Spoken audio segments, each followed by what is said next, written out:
2021, kids amoxicillin disappeared, and then ceftonir disappeared, and then Tylenol disappeared, then ibuprofen disappeared, and then ADD medications disappeared.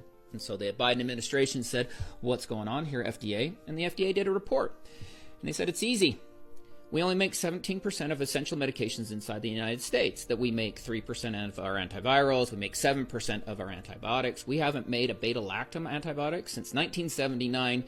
If we don't make essential changes rapidly, the U.S. healthcare system, and more importantly, Homeland Security, is at major risks. So here we are, 3 years later, and instead of producing 5% of the APIs, active pharmaceutical ingredients, we're now producing 3%. The number of factories have gone down and not up.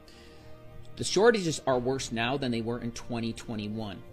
It affects 1 out of 4 adults over the age of 70 not being able to get their medication throughout the year.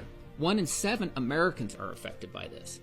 And yet, we don't have an answer for it, because the whole problem started with a race to the bottom. Who can make it the cheapest, which creates this toxic relationship with India and China, because they know where they've got us. And what happens when we bite the hand that feeds us? So, if we don't make changes, according to the FDA, we'll have major problems.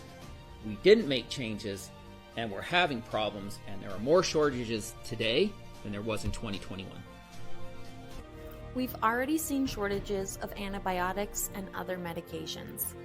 That's because the U.S. is not equipped to handle our own pharmaceutical needs. At JACE, we've pioneered a way for you to easily get a backup supply of emergency prescriptions.